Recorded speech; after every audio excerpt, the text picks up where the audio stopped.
Olá, você que nos acompanha. Hoje é uma noite mais que especial. Eu não sei qual é o horário que você vai estar vendo esse programa, se é de manhã, se é à tarde, se é à noite, mas eu tenho certeza que vai edificar o seu coração, a sua vida. E nós estamos inaugurando o nosso primeiro programa, que é Pódio Real, que está vinculado diretamente com a nossa igreja.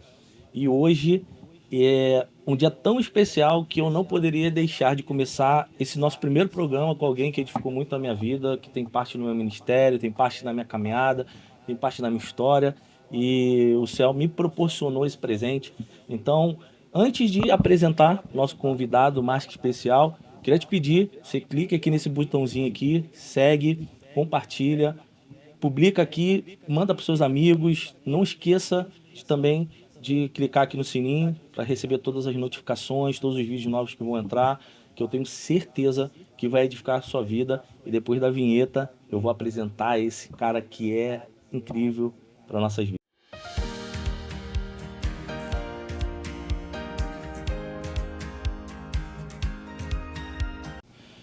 Pessoal, hoje estamos aqui dando início a esse nosso primeiro programa. E aí, se eu fosse fazer uma lamínese, uma apresentação, ia demorar muito tempo aqui. Então, eu queria falar: é pai, é pastor, é marido, é escritor, é intérprete da Bíblia, é mestre, é amigo. Adjetivos não faltam para falar sobre esse camarada que eu tenho a honra de receber nessa tarde. Nosso amigo, pastor Renan de Meu Mello. amigo, grande Leonardo Aires, Hein, cara? que honra! O primeiro, Primeiro rapaz, a podcast, primícia, meu Deus, é forte, hein? primícia. E não só isso, pessoal. A gente tem certeza que é o primeiro de muitos, Renan. E a gente Amém. entende que a gente não vai conseguir fazer isso tudo num programa só, que é muito conteúdo. A gente sabe que o céu vai falar aos nossos corações. Então, eu já queria começar, Renan, antes de tocar a bola para você. Como eu falei, não tem como falar seus atributos Nada, todos, nada, não, é fácil. Duas linhas resume. pelo carinho, assim, pela importância. Mas eu já queria tocar a bola para você. Está nos bastidores também, sua digníssima Tá esposa ali, Vanessa Benção, que tá depois também ali. vai contar. O projeto está chegando aí, vai ser agora em março, né, Renan? Vai ser agora em abril. Ah, abril, Abril, perdão. dia 11 de abril. Ela vai falar um pouquinho, ela espera aí que daqui a Deixa pouco a quieto, gente deixa vai, quieto. Isso aí. vai ser um final, a Pega surpresa. ela no laço ali, ó. Então, passando a bola pro Renan, eu já queria começar com o pé na porta. E aí o Renan se apresenta. Eu queria fazer uma pergunta pro seu coração através dessa resposta. Eu creio que vai ser edificante para muitas pessoas. Renan, tem como a gente aumentar a nossa fé Aumentar? na prática? Tem. Tem Fala um como. pouquinho pra gente Tem aí. como, tem como. Se você vai, por exemplo, primeiro que a fé ela pode ser provocada, né? Instigada. Jesus, Bartimeu está clamando, Senhor, tem misericórdia de mim, filho de Davi. Ele para, vai atender Bartimeu, ele faz uma pergunta: o que você quer que eu te faça? Por que Jesus faz essa pergunta? Ah, o cara é cego. Quantos pregadores já falaram sobre isso? Né? Tem até corte aí. Jesus faz uma pergunta que não tem lógica, porque se o cara é cego, por que vai perguntar o que ele quer? Porque Jesus está instigando a fé. Tá bom, o cara teve coragem de chegar até aqui. Agora deixa eu ver o que ele quer. Será que ele tem fé para receber o que ele quer? Ele tem fé para agora que está diante da possibilidade? Porque uma coisa é a possibilidade remota, Jesus está passando. Outra coisa é a possibilidade real. Jesus está aqui perguntando: o que você quer que eu faça? Ele vai ter coragem de falar o que ele realmente quer? Então a fé pode ser instigada. E a fé pode sim ser aumentada, até porque existem níveis de fé. Quando a gente olha para a Bíblia, existem níveis de fé. Vou te dar um exemplo. Quando Marcos capítulo 4, acredito que a gente vai falar mais sobre isso mais à frente, quando Jesus vai acalmar a primeira tempestade, ele está dormindo no barco, ele acorda e os discípulos estão temerosos, na verdade os discípulos acordam ele: mestre, não te importa que pereçamos? Aí Jesus acalma o vento, acalma o mar e faz uma pergunta para eles: vem cá, vocês ainda não têm fé? Beleza. Aí você pega Mateus capítulo 14, a partir do 22, tempestade de novo, Jesus vem andando na quarta vigília da noite sobre a água. Pedro: mestre, se és tu, permita-me ter contigo. Começa a caminhar sobre a água, afunda. Jesus estende a mão, levanta Pedro e fala: homem de pequena fé, por que duvidaste? Opa, então, primeira tempestade, ninguém tem fé. Segunda tempestade, Pedro já tem uma pequena fé. Vamos lá. Mesmo no Evangelho de Mateus, capítulo 15, Jesus entra na região de Tiro e Sidom. A mulher cananeia vem atrás dele: Senhor, socorre-me porque minha filha está terrivelmente endemoniada. Ok. Depois de horas, os discípulos tentando embarrear, ela consegue chegar até Jesus. Eu não posso tirar o pão dos filhos e dá para os cães. A mulher diz, mas os cães comem também, os cachorrinhos comem migalha e cai da mesa. Jesus olha para ele e fala, mulher, grande é a tua fé. Então temos 3 pontos aqui já. Ó. Na tempestade, na primeira tempestade, ninguém tem fé. Na segunda, Pedro tem uma pequena fé. A mulher cananeia já tem uma grande fé. Aí você vai em Mateus 8, o centurião de Cafarnaum.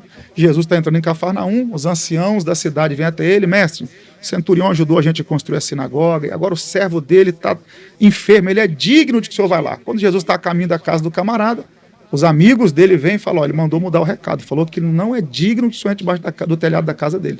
Mas ele crê que basta uma palavra. Jesus fala, nem em Israel eu vi tamanha fé. Então nós temos 4 textos bíblicos aqui que mostram níveis de fé. Na primeira tempestade ninguém tem fé nenhuma. Segundo, Pedro tem uma pequena fé, e com aquela pequena fé ele caminhou por cima das águas. A mulher cananeia tem uma grande fé, e o centurião de Cafarnaum tem uma fé incomparável.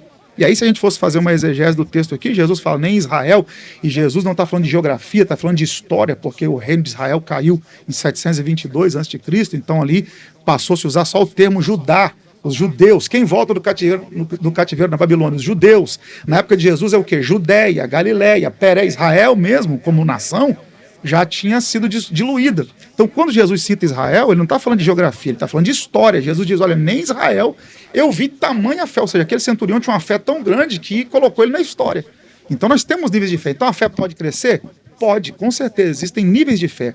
Agora, como que a gente faz para a fé crescer? Romanos 10, 17. A fé vem pelo ouvir, e o ouvir pela palavra. E aqui tem um segredinho. Se você pegar as traduções mais holísticas da Bíblia, ou seja, as mais completas, mais próximas do original, sempre vai ter esse termo no escrito de Paulo. A fé vem pelo ouvir e o ouvir pela palavra. Ouvir pela palavra é diferente de ouvir a palavra. Porque ouvir a palavra todo mundo ouve. Agora, ouvir pela palavra é você entender Deus falando contigo através dela. Então, como é que a minha fé aumenta? Pelo nível de confiança que eu tenho na palavra. Quanto maior o nível de confiança naquilo que Deus fala, naquilo que Deus já falou, maior é a sua fé. É só você olhar para os 3 exemplos. Por que a fé de Pedro era pequena ao caminhar por sobre as águas? Porque ele está vendo Jesus, ele está ouvindo Jesus e ainda assim duvidou, afundou. A mulher cananeia, ela está vendo Jesus, mas não está vendo a filha, porque ela está longe de casa. Então, já requer um nível maior de confiança. Ó, vai que a sua filha está curada. Eu não estou vendo a pessoa ser curada diferente. E o centurião, ele nem foi lá e nem Jesus chegou. No meio do caminho, bastou uma palavra. Então, assim, sem ver nada, sem ter nenhum tipo de contato, e acreditou. Então, como é que a gente faz a fé crescer? O nível de confiança que você tem naquilo que Deus falou. Primeiro nível de confiança, na palavra. Eu acredito no que está escrito aqui. Eu creio. Quanto mais eu creio no que está escrito aqui, mais a minha fé vai crescer. Então, não tem como eu crescer na fé ou ter uma fé grande se eu não tenho confiança na palavra. Se eu coloco em xeque o que está escrito, a minha fé vai diluir, vai arrefecer. E se eu acredito naquilo que Deus falou, é por isso que Abraão é o pai da fé. Vai para a terra que eu ainda vou te mostrar. Eu não estou vendo nada, mas se o Senhor falou, eu estou indo. Então, quanto mais confiança eu tenho naquilo que Deus fala, maior a minha fé é. Então, a fé ela pode crescer e existem níveis de fé. Cara, isso é tão forte que a fé na prática, né, na sua ação contínua, a gente entende que Pedro, ele anda sobre o mar debaixo de uma palavra. Exatamente. Então a gente também precisa crer com uma atitude. Exatamente. E outra coisa que eu acho legal, Renan, e aí eu queria que você também falasse, é sobre esses milagres que são inaugurados. Vou te dar um exemplo. A mulher do fluxo de sangue, ela inaugurou um novo método de milagre. Porque enquanto todos precisavam do toque, do olhar, da palavra liberada de Jesus, ela simplesmente entendeu que tocando ela teria milagre. Esse centurião, ele entendeu que a palavra levaria ele para o destino do milagre.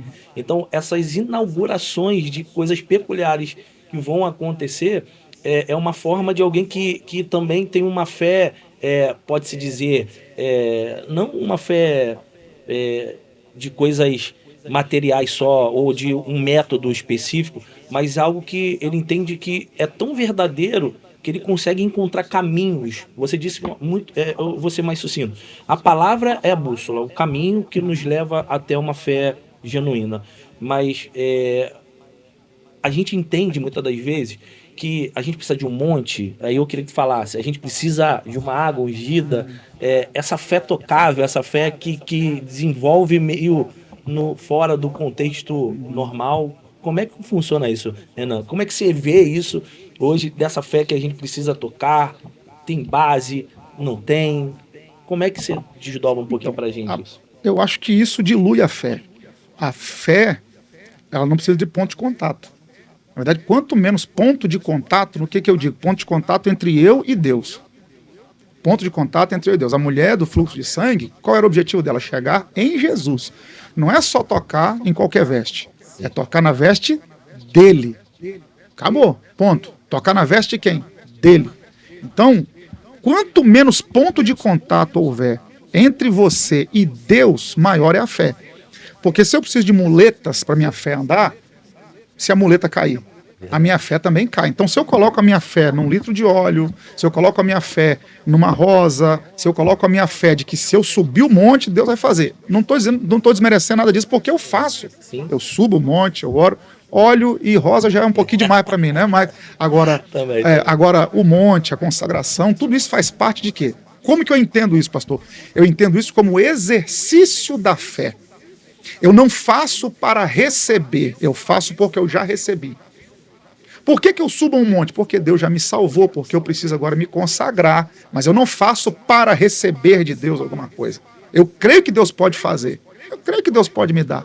Eu tenho, se Ele quiser, Ele faz. E isso é tão sério que vamos para os textos bíblicos, né? O milagre ele tem várias formas de acontecer. O milagre ele acontece por fé, por obediência e por vontade de Deus. Vamos para a prova? Por fé, demos vários exemplos aqui. Se Jesus mesmo falou isso para muitas pessoas, né? Seja feito conforme a sua fé. Você tem fé para receber? Vai receber. Então existem milagres que acontecem de acordo com o nosso nível de fé. Pedro caminhou por certa distância, depois afundou. Por quê? Porque a fé era pequena.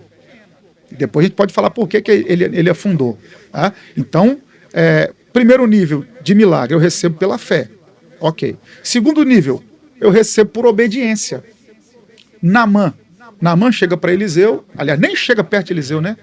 O moço chega lá e fala assim, ó, Eliseu mandou você mergulhar 7 vezes no Jordão. Naamã fica aborrecido e fala, não, peraí, na minha terra tem cidade, tem rio mais limpo do que esse. Tem o Abana, tem o Farpá, eu vou mergulhar aqui no Jordão, água barrenta, caudalosa, vou entrar aqui. Pai, se ele tivesse te pedido uma coisa mais difícil, você não faria? Agora, toma banho no rio, vai lá, mergulha. Então Naamã mergulhou 7, mas ele fez para obedecer. E no 7º mergulho, se ele faz só 6, ele não receberia. E o segredo não está no 7, está na obediência em seguir a instrução. No 7º mergulho, ele voltou curado. Por quê? Por obediência. Ele tinha um nível de mandar, de comandar. Exatamente. Então a fé chegou por obediência. Agora vamos lá. O último milagre que Jesus fez antes da cruz. Malco, no jardim. Judas vem com a turba de soldados e entra no Getsêmani para prender Jesus. Malco, que é servo do sumo sacerdote, está lá para orientar essa turba de homens, essa grande quantidade de soldados. Pedro, ao tentar defender Jesus, corta a orelha de Malco. Jesus perguntou para Malco se ele queria a orelha de volta. Jesus repreendeu, foi Pedro, coloca a espada na bainha aí, rapaz. Quem vive pela espada vai morrer pela espada. Aí depois Jesus simplesmente se abaixa, pega a orelha de Malco e põe no lugar. Sem Malco pedir, sem ninguém falar nada. Então tem 3 maneiras de receber milagre. Eu recebo milagre por fé, por obediência e por vontade de Deus. Então tem coisa que Deus vai fazer simplesmente pela vontade dele. Tem coisa que Deus fará pela minha obediência. Obediência em quê? Mais uma vez, na palavra. Quando eu obedeço a palavra, aí eu exercito a minha fé. Ok? Então, tem coisa que Deus vai falar, ó, faz. Senhor, eu acho que não vai dar. Você quer um exemplo de fé por obediência? Os 5 pães e 2 peixinhos. Pega 5 pães e 2 peixinhos aqui, me dá aqui. Jesus dá graça, agora reparte com a multidão.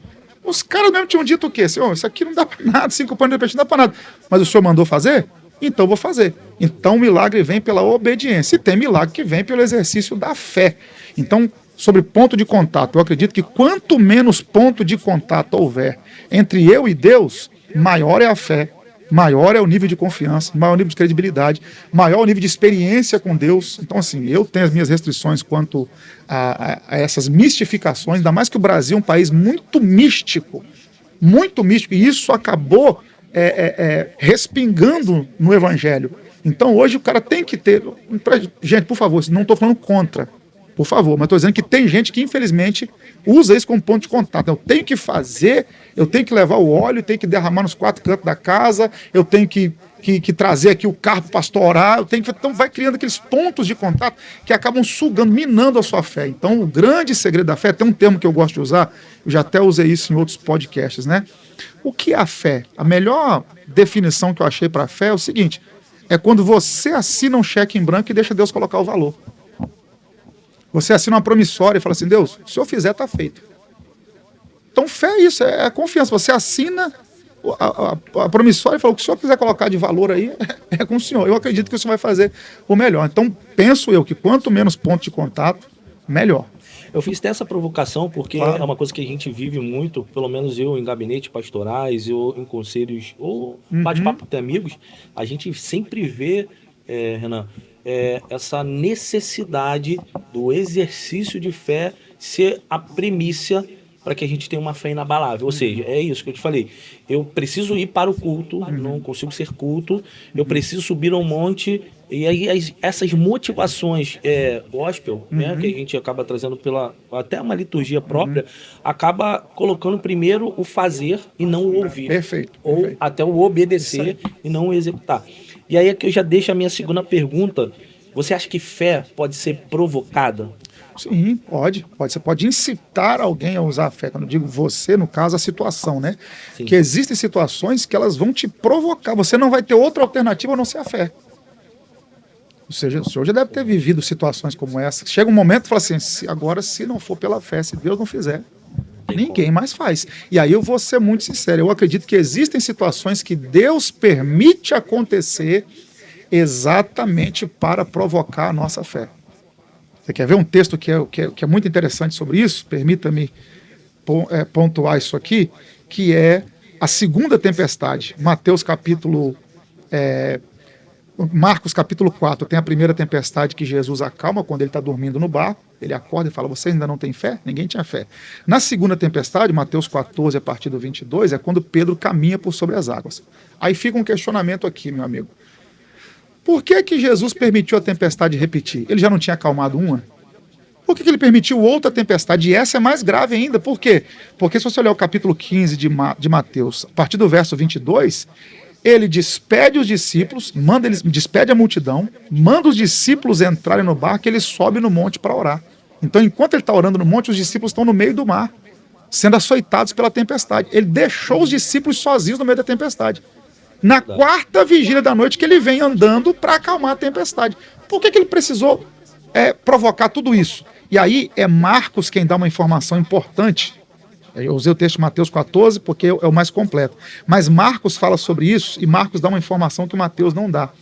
Marcos 6, verso de número 52. Marcos 6, 51 e 52. É a mesma tempestade de Mateus 14, de João 6, é a tempestade que Marcos fala agora. E Marcos fala assim, ó, no verso 51, e subiu para o barco para estar com eles, e o vento se aquietou, e entre si ficaram muito assombrados e maravilhados, pois não tinham compreendido o milagre dos pães. Antes o seu coração estava endurecido. Peraí, minutos antes ou horas antes, para ficar melhor, peixe e pão tinha multiplicado na mão desses caras. E agora Jesus permite uma outra tempestade. Por quê? Porque eles ainda estavam com o coração endurecido. Ele precisava provocar ainda mais a fé deles. Então existem situações que Deus permite a gente passar, a gente atravessar, para provocar a nossa fé. Para você exercitar a sua fé. Porque quantas vezes, o senhor já deve ter passado por isso, milagre pós milagre, Deus abre porta onde nem tem porta para ser aberta, a gente vive tanta coisa e tem situações que a gente duvida. Então, eu acredito que tem situações que Deus permite a gente passar exatamente para nos deixar com um único caminho. Qual? A fé. Ou você exercita a fé, ou você não exercita a fé. Então, eu acredito que Deus provoca a nossa fé, sim. Não sei se isso aplica-se a todas as circunstâncias, né? Lógico, mas eu acredito que existem circunstâncias que Deus permite exatamente para provocar a nossa fé. Exatamente, para a gente chegar a novos níveis também. Exato, né? para nos conduzir. Um modelo de aprendizado que também nos faz crescer.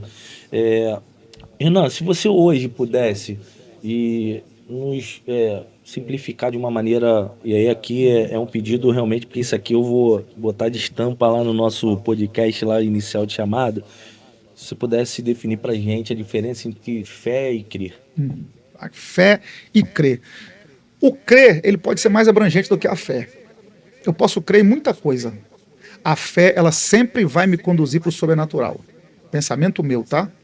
Crer. Eu creio que meu telefone pode tocar. Eu creio que o carro, eu vou virar aqui, o carro vai pegar. Então, o crer, ele está muito ligado ao óbvio, aquilo que eu já sei que pode acontecer. Eu creio.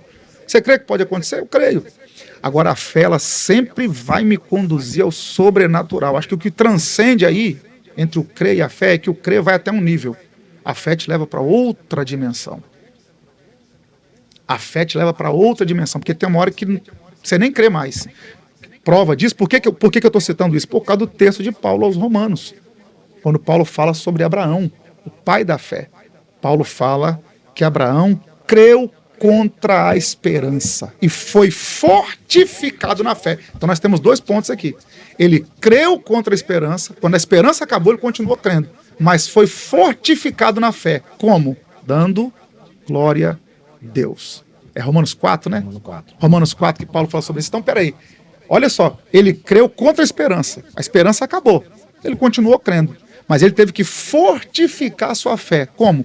Dando glória a Deus, adorando a Deus em toda circunstância. A minha esperança acabou, minha mulher já está idosa, se ela não gerou até agora, humanamente, eu criei até aqui. Agora aqui não tem mais como crer, agora aqui é só dando glória a Deus mesmo para a fé ser acrescentada. E Abraão foi fortificado na fé, a fé dele cresceu, ele dando glória a Deus. Então, a diferença do crer e da fé, que tem uma hora que o crer, ele tem um ponto.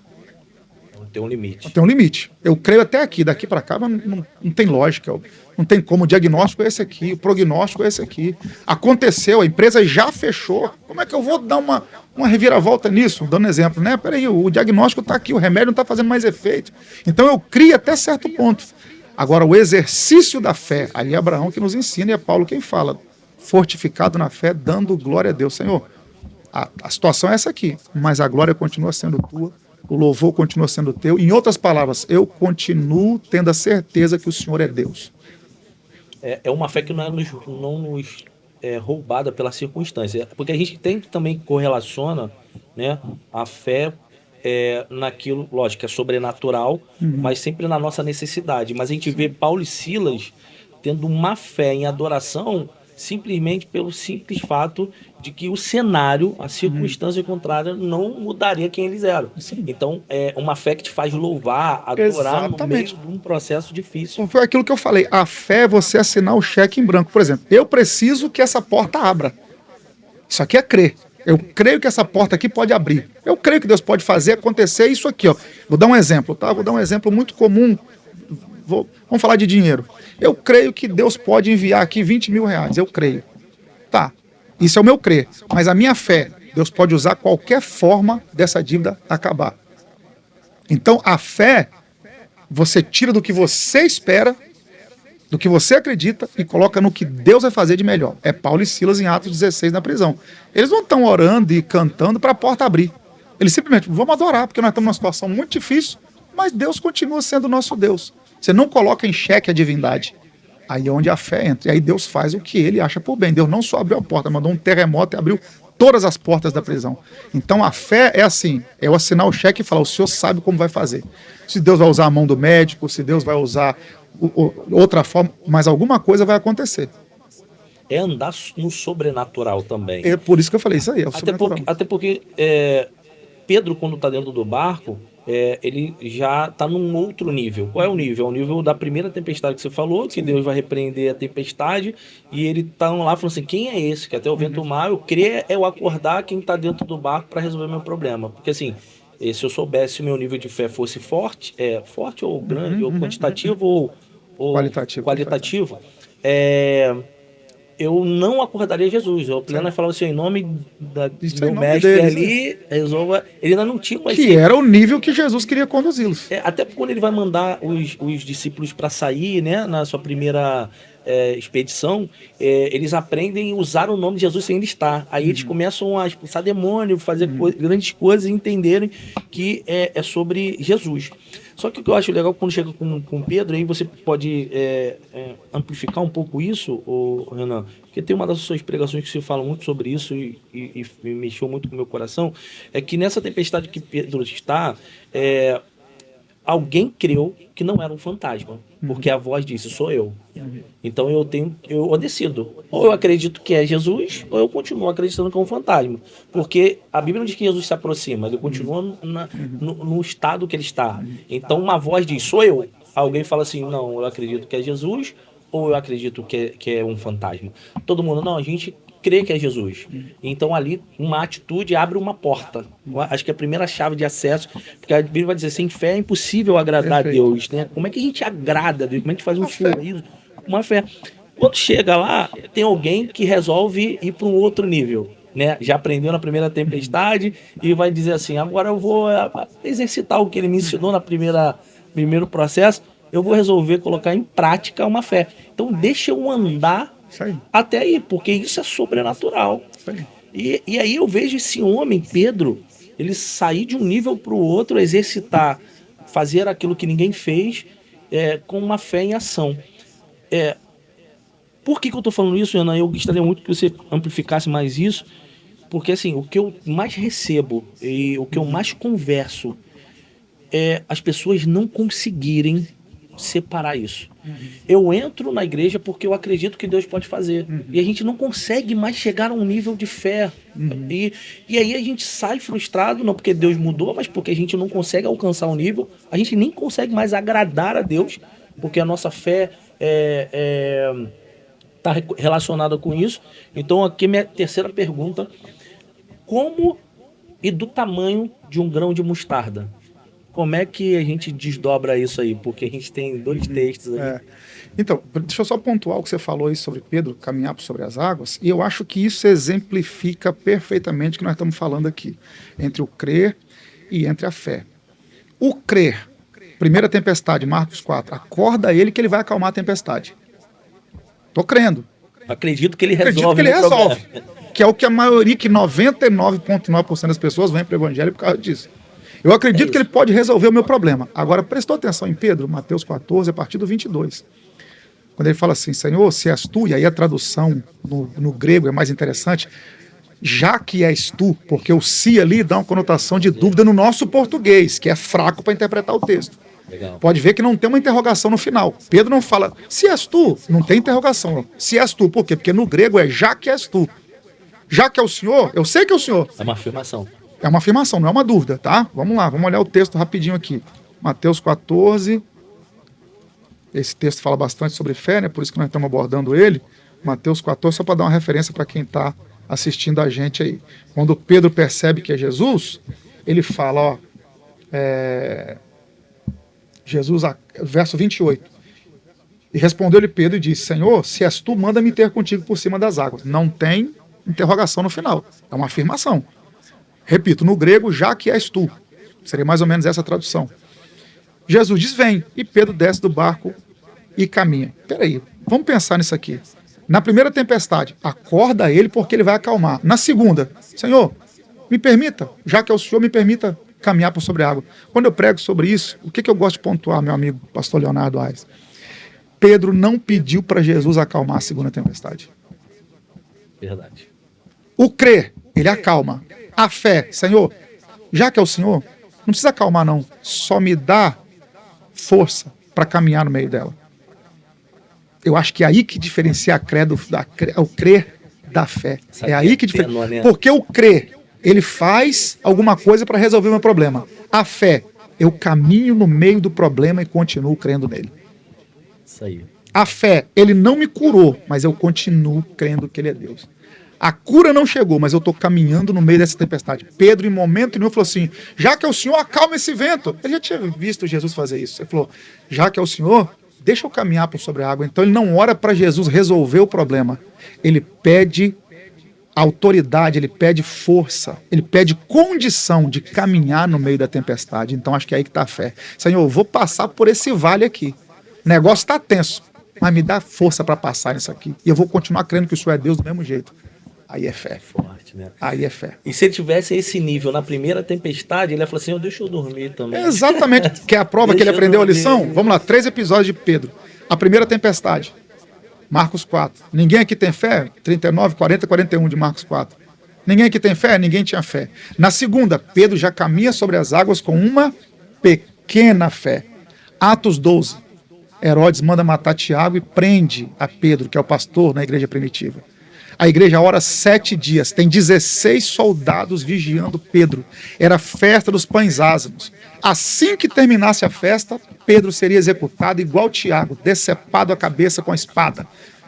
A igreja orando 7 dias, a igreja acordada orando. Quando o anjo vai libertar Pedro em Atos 12, o que Pedro está fazendo? Dormindo.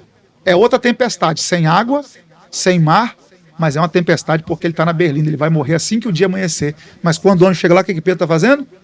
Porque ele aprendeu o que é fé. Fé não é só quando Deus resolve o problema, é quando eu continuo crendo que ele é Deus mesmo no meio do problema. Então, na primeira tempestade, ele fica desesperado. Na segunda, mesmo com a fé pequena, ele caminha sobre as águas. Na terceira tempestade, que não tem água e não tem barco, é uma prisão, ele está dormindo. O nome disso é confiança. Por isso que Hebreus 11:6 diz, sem fé é impossível agradar a Deus. E aí a diferença do crer e da fé. Tem gente que vem porque crê, mas a fé me faz continuar crente mesmo quando eu não creio mais. Isso é forte. Eu acho que é um pouco da ferramenta que a gente precisa nesse tempo, né? A gente perdeu um pouco esse rumo de andar no sobrenatural, de tanta dificuldade que a gente vive, e a gente acha que fé está relacionada ao que a gente começou lá no podcast. A uma água, a um subir ao monte, a estar no culto sem perder, viver dentro da igreja, e a gente perdeu essa capacidade de todas as tempestades, primeiro achar Jesus no meio desse problema, ou dormindo, ou andando sobre as águas, ou em silêncio, mas enxergar, porque o lugar onde ele está, o barco não afunda, nada acontece de diferente. E aí eu queria que você pudesse colocar pra gente aí com essa exegese maravilhosa que você tem aí, Renan, sobre como um grão de mostarda do tamanho de um grão de mostarda. Na verdade, os textos... Tira pra gente essa... Que eu escuto muito isso, uma tradução outra isso. Eu já ouvi pregação que fala assim, do tamanho do grão, porque uma característica de ser igual, o grão de mostarda tem umas características muito legais. Ele não se mistura com outras sementes. Sim, perfeito. Ele é muito forte, resistente, e aí ser como eu preciso ter as características. Do tamanho, tá superlativo aí para mais, né? Ter uma fé do tamanho, porque na verdade a gente nem alcança o grão de mostarda. Eu queria entender o tamanho dessa nossa fé. Você vai encontrar traduções, algumas dizendo como um grão, outras do tamanho de um grão. Se você pegar, e repito, se você pegar traduções mais holísticas, por exemplo, porque a gente, para explicar isso aqui, a gente tem que entrar num outro quesito, né, hermenêutico, que é o seguinte: você tem 3 tipos de tradução bíblica hoje. Você tem a tradução literal, tradução funcional, tradução livre. Das traduções, você tem as versões. Então, nós estamos complicando o negócio. Espera aí. Tradução, João Ferreira de Almeida. Foi o tradutor, que era um padre, traduziu a Bíblia para o nosso português, João Ferreira de Almeida. Aí, da João Ferreira de Almeida, que é uma tradução, você tem versões. João Ferreira de Almeida, revista e corrigida. João Ferreira de Almeida, atualizada. João Ferreira de Almeida, fiel. João Ferreira de Almeida, século XX. Você tem várias versões da tradução. Aí você tem a King James, que foi o rei Tiago que mandou fazer, Tiago e James é a mesma coisa. King James, a original, King James atualizada, King James fiel. Então, das traduções, nós temos versões. Então você tem tradução literal. O que é a tradução literal? Aquela com as palavras mais difíceis. Tradução funcional é aquela que pegou as palavras difíceis e facilitou. Por exemplo, eu leio lá, né, não quero o vosso sacrifício debalde, isso aqui no literal. No funcional, não quero o vosso sacrifício em vão. O tradutor interpretou a palavra para facilitar, mas ele não mexeu na estrutura do texto. A tradução livre é aquela que o cara pega só o conceito do texto. Bom, vamos supor, vou falar sobre o Salmo 23, o Senhor é meu pastor. Desde que eu fale que Deus é o pastor, eu posso usar qualquer palavra. Então isso você perde muito no original. Se você pegar as traduções mais originais, o texto sempre vai aparecer como um grão e não do tamanho de um grão. Por quê? Porque o comparativo ali é o processo e não o tamanho. Se eu disser que a fé ela precisa ser do tamanho de um grão, a explicação é muito simples. Um grão ele é do mesmo tamanho a vida inteira. O grão só muda de tamanho quando você planta ele. Se você plantar o grão na terra boa, ele vai crescer e vai se tornar uma planta, ok? Agora, quando eu digo que é do tamanho de um grão, estou dizendo assim, a fé vai ser do mesmo tamanho a vida inteira, porque o grão é do mesmo tamanho a vida inteira. Ele só muda de tamanho quando você planta. Então, se você olhar para o contexto dos textos onde Jesus fala sobre isso, o que ele está querendo ensinar para a gente aqui? A fé é como um grão. Quando você recebe, ela é pequena, começa pequena. Mas aí, na medida que você vai exercitando essa fé, ela vai crescendo. Então, a fé, ela é como um grão. Por quê? Eu recebo ela pequena, mas com o passar do tempo, com as minhas experiências com Deus e com a palavra, a minha fé vai crescendo. Então, se você pegar textos, quando Jesus compara a fé com um grão de mostarda e compara o reino de Deus também é como um grão de mostarda, se você analisar os contextos dos textos, o ensinamento de Jesus é um só. Tanto o reino quanto a fé não são estáticos. Eles crescem. O reino tem que crescer e a fé tem que crescer. Então não é do tamanho de um grão, é como um grão. É algo pequeno que cresce. Isso é forte. Isso faz toda a diferença, porque é isso, né? Quando você vê, o grão de mostarda ele é bem pequenininho, mas a árvore é enorme. Exatamente. É sobre se tornar algo poderoso de tamanho, independente do tamanho que se começa. Exatamente. Aí uma outra coisa que a gente tem que pontuar na hora de você fazer uma exegese de texto é que a gente tem que entender a cultura local, a cultura da época, né? O texto mais perto de nós está há 2000 anos. E a gente quer pegar um texto de 2000 anos como o Apocalipse, a linguagem que João usa ali no Apocalipse, e outras cartas joaninas, paulinas, né, que são as mais próximas de nós, e você trazer isso para os nossos dias. A mostarda que Jesus está referindo-se ali é diferente dessa que você compra no mercado hoje. O sal que Jesus usa ali como comparação, vós sois o sal da terra, aí ele fala, o sal perdeu o sabor. Você fala, como é que o sal perde o sabor? Porque o nosso sal hoje em dia está cheio de conservante, de iodo. O sal naquele tempo era diferente, né? Ele surgia da evaporação natural do Mar Morto, e dependendo da quantidade que ele ficasse, de tempo que ele ficasse exposto ali, ele degenerava. Então, assim, a gente tem que olhar a luz daquela época. E Jesus está falando, na sua maioria das vezes, para camponeses, para a gente da vida comum, da lida diária, que está no campo, plantando e colhendo, que entende o processo de pegar algo pequeno, a semente, e plantar, e aquilo tornar-se grande. E a gente quer usar, às vezes, a comparação, só porque a gente está vendo aqui, a fé tem que ser pequena. Não, a fé não tem que ser pequena. A fé, ela começa pequena, mas fica grande. Se eu for falar para um agricultor que o grão tem que ficar do mesmo tamanho a vida inteira, não tem sentido, porque qual é a função do agricultor? Plantar o grão para ele fazer o quê? Porque se ele não cresceu, não tem fruto. Se ele não cresceu, não tem renda. Se ele não cresceu, não tem vida. Então a gente tem que trazer para esse contexto. Jesus está falando, na sua maioria das vezes ali, para pescadores, para camponeses. Por isso que ele usava as parábolas, que eram maneiras de usar exemplos do cotidiano para representar princípios espirituais. E aí, acho que esse é o maior segredo para poder entender. Então ele está dizendo, está ensinando para o povo ali o quê? Olha, a fé, ela é como um grão. O reino é como um grão. Quando você recebe, ele é pequeno. Mas com o passar do tempo, ele vai crescer. Isso é muito forte. É porque a gente sempre relaciona, né, a tamanho. E aí, como é que a gente mede o tamanho da nossa fé, né? E fica aí a gente volta para aquilo que a gente falou, né? Jesus dizendo, ó, vocês não têm fé? Pedro, sua fé é pequena. Mulher cananeia, sua fé é grande. Centurião, sua fé é incomparável. Então, assim, você vê que existem níveis de fé. O nível de fé, como é que você entende? De acordo com o nível de quantidade de confiança que você tem na palavra. Quanto mais confiança, maior a sua fé. Agora, o que é interessante pontuar é que eu não consigo medir a sua fé, mas Deus consegue. Eu não posso medir a sua fé, mas Deus consegue medir. Duas coisas que ninguém consegue medir, a sua fé e a sua fidelidade. Só Deus. Isso é um outro nível. Para a gente avançar aqui, conversar com o Renan, a gente vai estar aqui, eu vou ter muito pergunta bom, até. É um prazer estar aqui, é uma honra. Mas até porque, Renan, a gente acho que uma das qualidades que você tem é trazer essa clareza da palavra para a gente entender muito essas entrelinhas, nem as entrelinhas, né? Mas aquela revelação, aquilo que está além do estudo mesmo. E eu, por ser um pastor local, né, e eu gosto muito desse tratamento de ovelha, de estar próximo. Eu costumo dizer que eu sou pastor de vidas e não de igreja. Perfeito. Né?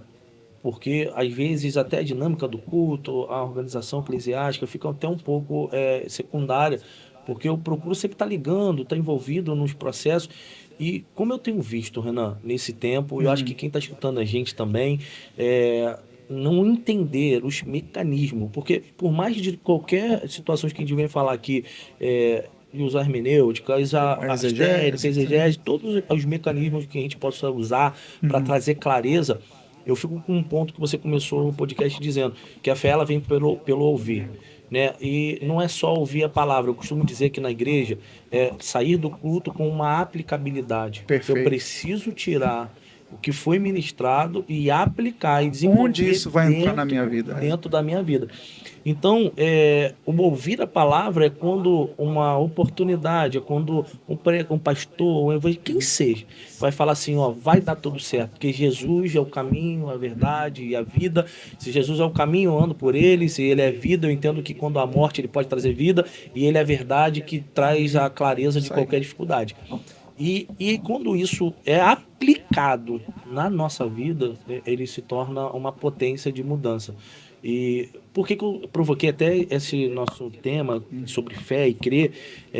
Porque eu tenho vivido isso muito na prática, como a gente começou aqui nos bastidores falando, de pessoalidade na minha vida, mas também desse exercício como pastor.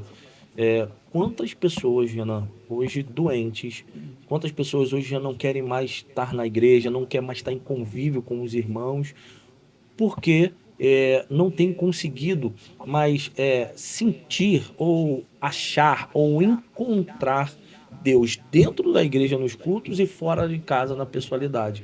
E aí a gente relaciona muito isso a esse nível. Será que tem fé? Será que está sem fé? Perdi a fé? Ganhei fé? Estou com fé pouca ou não? Então é mais ou menos muito isso que a gente vê na dor. E eu queria fazer essa última pergunta, porque a gente vai acabando indo para lá e a gente ainda tem uma surpresa, que depois que sair o Renan, nós vamos trazer aqui a Vanessa, que vai ter uma surpresa. A glória da última casa é maior do que a da primeira. Pensa também. Amigo, você pontuou, desculpa só te interromper, antes da gente, você pontuou algo extraordinário aí, e eu vou até vou inverter o papel aqui, eu vou te fazer a pergunta, né? Eu tive o privilégio de, durante quase 17 anos, ser ovelha do pastor Silas, né? Co-pastor lá na igreja onde ele é o presidente. E uma frase que o pastor Silas, estou citando isso só para citar a frase que ele usava, porque o que é meu, o que eu ouço dos outros, a gente tem que ser honesto, né? E eu ouvia o pastor Silas dizer, e ouço, né? Que ainda o ouço muito, meu respeito total, que eu guardei isso no meu coração. O pastor Silas sempre dizia o seguinte: na igreja você recebe a fé, lá fora você exercita a fé. Aqui eu venho para ouvir uma instrução do pastor Leonardo Aires, para ouvir uma instrução do pastor Renan, para ouvir uma exposição da palavra, porque se você pegar, isso aqui é muito importante, e se você quiser a gente faz um podcast só sobre isso. Os cultos antigamente, como é que surgiram os cultos? Por que tinha culto? Quando é que Paulo começa a estabelecer os cultos? Ali você pega Atos 19, Atos 20, Paulo vai para a escola de Tirano, né, que o cara permitiu que Paulo desse aulas ali. Como é que começou os cultos na igreja primitiva? Para a exposição da palavra. Os irmãos se reuniam para duas coisas: para orar e entender a palavra. Então, por que o crente vem para a igreja hoje? O primeiro objetivo de eu vir para a igreja hoje é porque talvez eu vou ter um entendimento aqui de algo na palavra que eu sozinho não consigo, mas eu tenho meu pastor para me ajudar, eu tenho um pregador que vai vir de longe. Então, assim, os nossos cultos inicialmente, o objetivo é adorar a Deus. Vou prestar nosso culto de adoração a Deus, vou orar, vou ter meu tempo que talvez eu não tive durante o dia, trabalhei o dia inteiro, venho para a igreja, tenho aqui meu tempo de oração, e eu vou fazer o quê? Vou ouvir uma palavra. Então vou ouvir essa palavra, vai alimentar a minha fé, mas não é no culto que eu exerço essa fé. Pode até acontecer de eu estar doente, o pastor está falando, eu exercitar a minha fé imediatamente e ser curado. Mas o maior exercício da fé, ele não acontece durante o culto. Ele acontece depois que o culto acaba. Então aqui eu recebo a fé, lá fora eu exercito a fé. E eu vou te fazer a pergunta agora de evangelista para pastor. Você acha que essa ordem foi invertida? O povo vem para a igreja para exercitar a fé. Às vezes a pessoa quer receber a fé lá fora e vir exercitá-la dentro da igreja. Exatamente isso. É o que a gente. Hoje, os meus gabinetes, hoje as minhas conversas, hoje a minha interação de amizade, né? Porque nós, como pastores, a gente tem aquelas ovelhas também que a gente. É o tempo que a gente fala, tô em crise, tô mal. É porque a gente tem essa figura do pastor sempre ser o que libera uma palavra, mas ele também que é ministrado e que chora, que deita no colo e pede ajuda. Então, esses grupos, assim dizendo, todas as conversas, Renan, o fruto da nossa igreja, e aí eu queria até falar rapidamente, o fruto da nossa igreja, ao réu, ela nasceu desse propósito. Que Deus, ele, dentro da grade da nossa igreja, nós temos culto terça-feira, quinta-feira. Quinta-feira, ele é um culto no lar. Legal. Por que a gente fala que é um culto no lar? Porque a gente não abre mão que a pessoa faça um culto com a sua família na sua casa. Perfeito. Não é nada contra também, não é uma célula, Sim, não. entendi. Você tem que fazer um culto. Por quê? Porque não tem como você só vir por culto sem ser culto. Perfeito. Então, a gente entende que pessoas vêm para a igreja desesperadamente por um alívio, por um respirar, tudo bem, porque é válido. Deus, como Claro, você falou, claro. tem o que Deus ele faz pelo exercício de fé, ou também porque ele resolveu te Fazer isso aí, abençoar. acabou. É o melhor lugar para se estar, eu costumo dizer, Exatamente. é aqui. Ele faz como ele quer. Mas eu percebi, Renan, nesse tempo, com a igreja, com essa visão, que as pessoas estão invertendo totalmente esse lógica, né? papel. E isso é uma coisa que eu costumo dizer, minha esposa fala muito sobre isso, ela fala, Léo, se acordou, primeiro minuto tem que ser para Jesus. Ela me cobra muito isso, Ana, porque eu sou alguém muito agitado, então eu já acordo, eu já pego o celular, porque eu já tenho que resolver alguma coisa. Você e mais 8 bilhões de habitantes do planeta Porque eu Terra. já acordo no 320, e a minha esposa fala assim para mim, não, Léo, cara, primeiro momento, a premissa, como falamos aqui no podcast, tem que ser para Jesus. A gente precisa orar, e aí eu vou me sintonizando, ela fala muito sobre isso. Então é isso. A gente ora na igreja, já não consegue mais orar no lar com a família. Já não consegue ajoelhar. Eu falei com a Célia esses dias, eu falei, Célia, vamos restabelecer alguns altares na nossa casa. Como é que é isso? Vamos escolher lugares específicos para que ele nos encontre. Tenha o papel invertido, Renan, e eu vou tocar essa bola para você também explanar um pouquinho, porque é algo muito incrível para a gente fazer a última pergunta e a gente, infelizmente, terminar, né? Porque a gente pudesse ficar aqui o dia inteiro. Quando a gente fala de igreja, a gente vê que há uma ordem, né? Primeiro, lá atrás, existia um templo, era um lugar de sacrifício, era um lugar que eu levava algo para sacrificar, então eu ia até a igreja, que tinha um sacerdócio, então eu ia até lá. Só que as ordens se inverteram. A igreja agora somos nós. E aí é um templo do Espírito Santo, né? O templo que antes era físico, agora somos nós. E eu entendo, né, cara, isso grita muito no meu coração, que um templo que sou eu, que não tem sacrifício, não tem altar e não tem adoração, eu deixei de ser um sacerdote para o meu próprio lar e para minha própria vida. Então eu falei para Marcelo, eu falei, Célio, vamos restaurar alguns altares em casa, que é a nossa cama. Vamos ajoelhar para voltar a orar junto. Esse altar tem que encontrar nós dois lá, algum sacrifício que seja de tempo, de adoração, e nós dois lá. Vamos orar na sala para as crianças verem a gente orar. Nossas filhas precisam olhar a gente orar para desenvolver uma fé. E essa é a nossa igreja. Então a gente, Renan, você foi muito cirúrgico e a gente tem esse problema o tempo inteiro. Também, eu e a Vanessa também se cobra muito, a gente tem que orar mais, tem que fazer, porque às vezes a demanda é tão grande, e às vezes os dias são maus também. Eu perdi meu irmão, tem poucos dias agora, vai fazer 60 dias, né? Que eu enterrei meu irmão com 47 anos de idade, e eu fiquei mal vários dias, né? Aí quando você assusta, você já está numa celeuma, você já está imbuído já num revés, no olho do furacão, no vórtice do furacão ali, e você acaba esquecendo o básico. Mas isso é uma cobrança que a gente tem que ter mesmo, essa primícia, né? Esse primeiro a Deus. Na verdade, eu ouvi algo muito interessante de Moody, né? Um grande pregador, Moody, Dwight Moody. Certa feita, Moody pregando muito sobre oração, e era um homem que orava muito. O moço que andava com ele falou assim, doutor Moody, depois de uma ministração, falou assim, doutor Moody, eu vi que o senhor fala tanto sobre oração, mas eu não vejo o senhor orar tanto assim, o senhor não ora tanto tempo assim. Me explica isso. Aí Moody falou assim, meu filho, você está certo. Normalmente eu não oro mais que 10 minutos, mas também não passo mais de 10 minutos sem orar. Eu acredito que isso é o exercício da fé, o que a gente acabou de falar, a diferença entre a fé e o crer. Eu creio que se eu dobrar o joelho aqui, Deus vai fazer. Mas a minha fé, eu tenho essa comunhão constante com Ele. É o tempo inteiro. É Ele habitando em nós. É exatamente isso que você pontuou. Legal.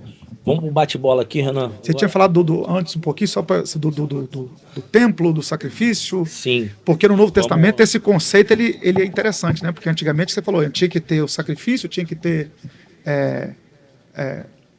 levar o sacrifício para o altar, para ter o Tinha sacerdote. que ter o altar, tinha que ter o sacrifício, tinha que ter tudo isso, né? Jesus mudou esse conceito, vou dar um dos textos, né, que é Marcos 8:34, ele fala assim, aquele que quer vir após mim, negue-se a si mesmo, tome a sua cruz e siga-me. E aqui está a tríade, negar a si mesmo, tomar a cruz e segui-lo. Aqui está a tríade do cristianismo. Negar a si mesmo, renúncia. Tomar a cruz, assumir a responsabilidade, que eu sou pecador. Segui-lo, fidelidade. E aí envolve todas as áreas da minha vida. Então, qual é a tríade do cristianismo? Renúncia, responsabilidade e fidelidade.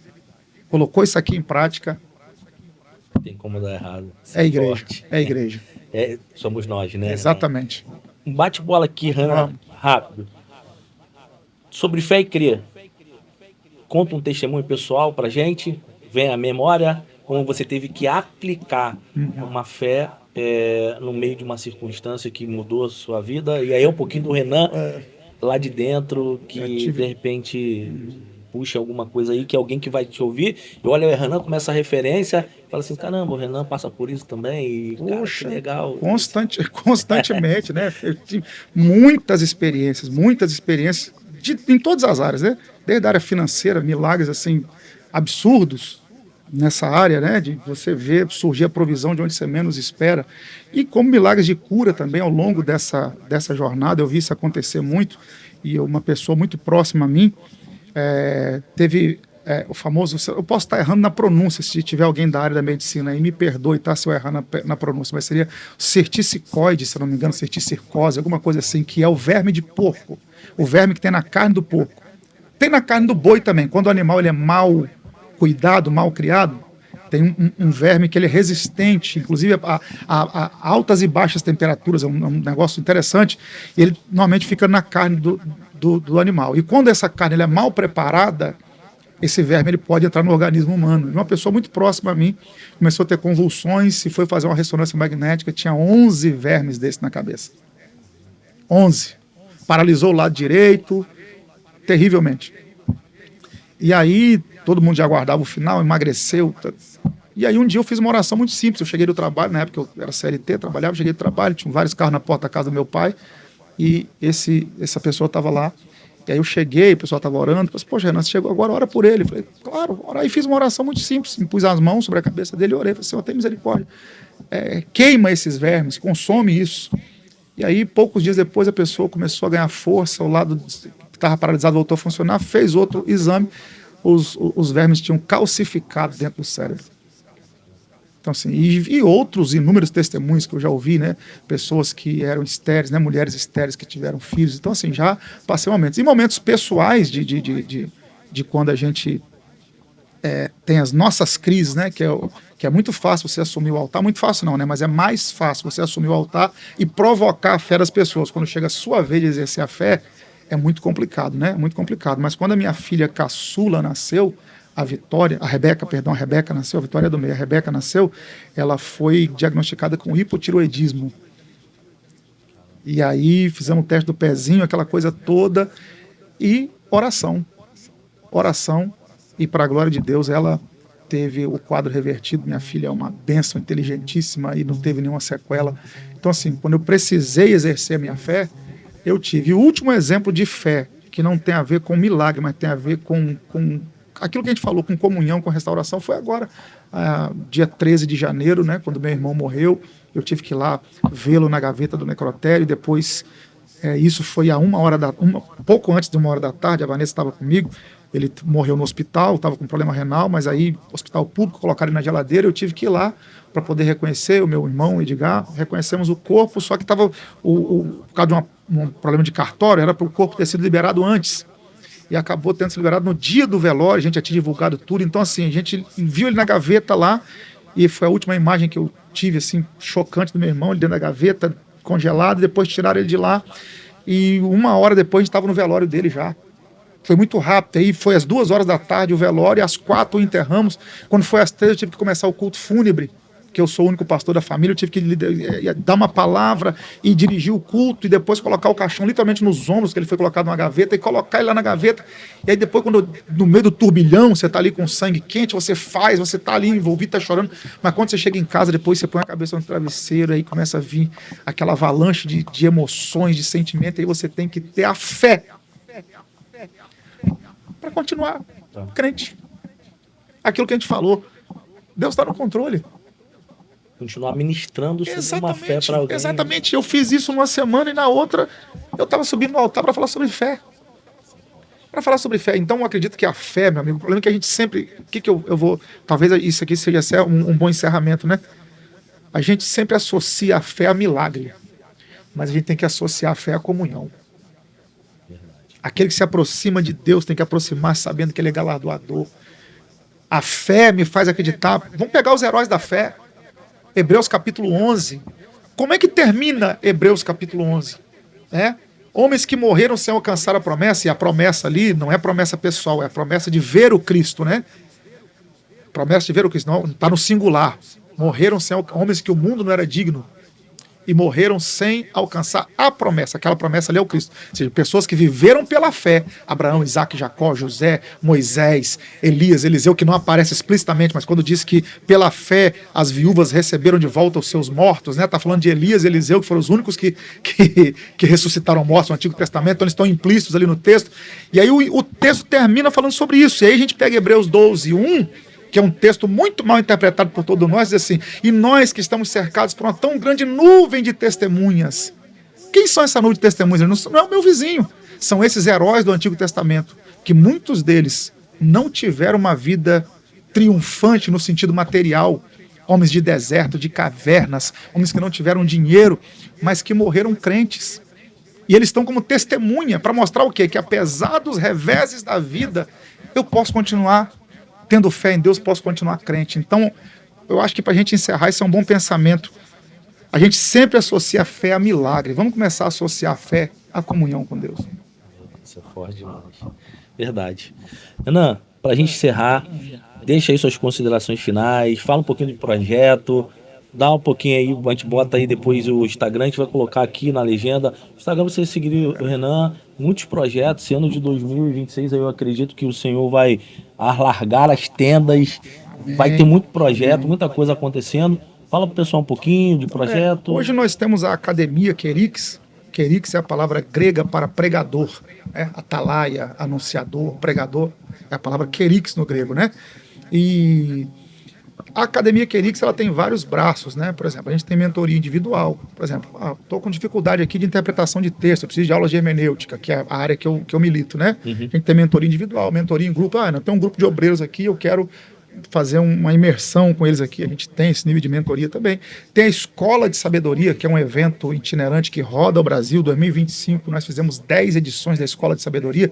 A Escola de Sabedoria é uma imersão onde eu passo aproximadamente 6 horas ministrando. A Vanessa faz toda a questão, ela dirige o louvor, ela abre o evento, ela ministra. A gente às vezes leva um convidado também para ministrar o louvor, mas eu falo durante praticamente 6 horas. E ano passado nós trabalhamos uma tríade muito interessante, Reino, Honra e Sabedoria.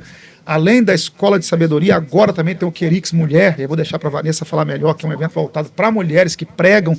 Por exemplo, estamos abrindo agora a mentoria, o Elas Pregam, que é uma mentoria para mulheres, que eu falo sobre o Ministério Feminino à Luz da Bíblia. Eu falo, por exemplo, mulher tem que pregar mensagem só para mulher? Como é que funciona isso? Então, tudo isso à luz da Bíblia, com muito contexto e texto bíblico. Então, a Academia Querix tem tudo isso. Tem grupo de WhatsApp, tem cursos gravados aí nas plataformas. Então, tem muita coisa. Quiser seguir a gente, @Renan de Melo com DI, de Melo, Melo com L só. E aí, se você pesquisar Academia Querix, também tem um perfil no Instagram lá. Então, nós temos aí alguns projetos, livros para lançar esse ano. Tem meus livros já, que são mais de 10, comentários bíblicos. Então, graças a Deus, são 27 anos de estrada. 27 anos de estrada. Desde os meus 15 anos de idade, eu estou na estrada aí, pregando o Evangelho. me dedicando ao Evangelho. Então tem bastante projeto já realizado e muita coisa para realizar também, se Deus quiser. Obrigado, meu amigo, pelo carinho, obrigado pela oportunidade. Sou seu fã, quando eu crescer eu quero ser igual a você. Pessoal, vou deixar aqui QR Code, você segue lá.